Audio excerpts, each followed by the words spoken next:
options, felt tip pen. So the general form of problem is you've got some water with some amount of energy. We'll talk and have talked a lot about it being in a reservoir there. It comes through some pipe, dropping some distance h or head. When the water flows, it starts with an energy level here with no pressure. In other words, it's a free body diagram. It's a free water surface. That's a triangle there. It's got no pressure. It ends with some velocity here, right? Which means that the velocity head here, v squared over 2g, plus its elevation gives its total energy. And so effectively you have here water that begins with this much energy. This is for Chris. Try and read a straight line there. It ends with that much energy. And knowing that this is the energy grade line, the energy grade line is the sum of y plus p over gamma, the pressure over the unit weight of the fluid, plus the velocity head. This is the energy grade line. And one velocity head below it is the hydraulic grade line. We'll try it again. We'll see whether we can figure out how to get this to work straight or later. All right, so that's the hydraulic grade line.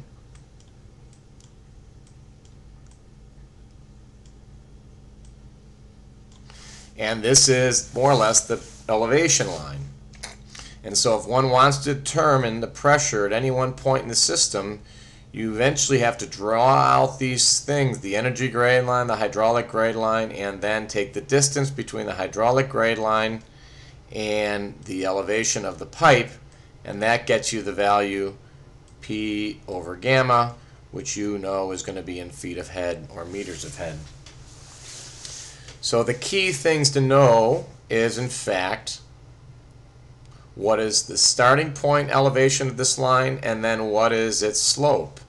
And for Jim, the slope is negative because it's losing energy. And however you want to think about that, it's equal to F over D times the velocity head.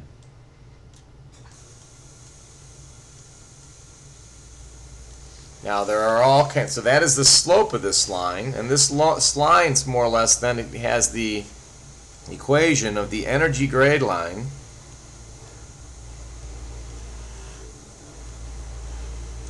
is equal to some initial elevation, y equals mx plus b. That's the b. That's the initial elevation. Initial, okay? Minus F over D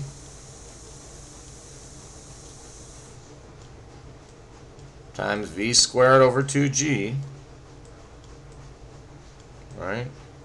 This is a value, this is consistent, times distance x down the pipe.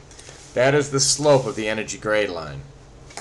The hydraulic grade line is one velocity head below that. Hydraulic grade line, and the reality that if we can figure out the velocity, right, we can figure this out, because, and we're going to figure the velocity either by knowing the flow rate and the cross-sectional area, or because we know it's free-flowing and we can use Bernoulli's equation. And so those are the two forms of the problem. One is you know the flow rate, you know the area, therefore you can get the velocity, so you can do this graph. The other one is that you know it is free flowing, and you can go through and use a calculator equation, which more or less gives you the velocity, because you know that the velocity head is equal to, or the velocity head loss, the head loss is equal to some F L over D times some velocity head v squared over 2g, and only 1, 2g.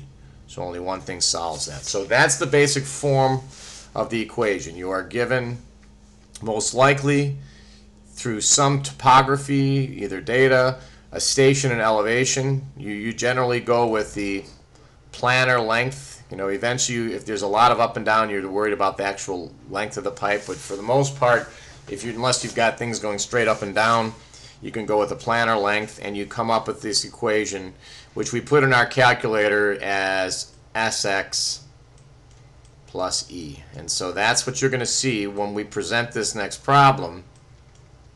You will pre-key in to list 1 and 2 your station elevation.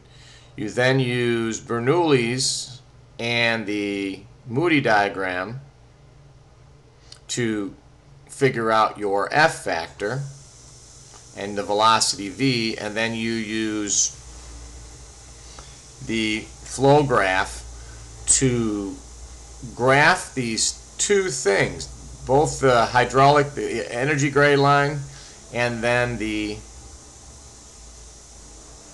elevation of the pipe. Now you can actually also graph the hydraulic grade line by subtracting the velocity head from the energy grade line, but they're really kind of close together quite often, so we'd be just as good knowing the velocity head and subtracting that off the calculation you get. So that's a form of problem. We're going to look at how to do it on the calculator, and we'll edit that together. So that's the form of problem. There's 3, 4, 5 of those. You should realize that if it is a rough pipe, it's not a smooth pipe, you should be able to get your friction factor immediately by knowing the relative roughness of the pipe, which is determined by the roughness, the epsilon divided by the diameter when everything is in feet. Or if it's a smooth pipe, you have to go through iterations.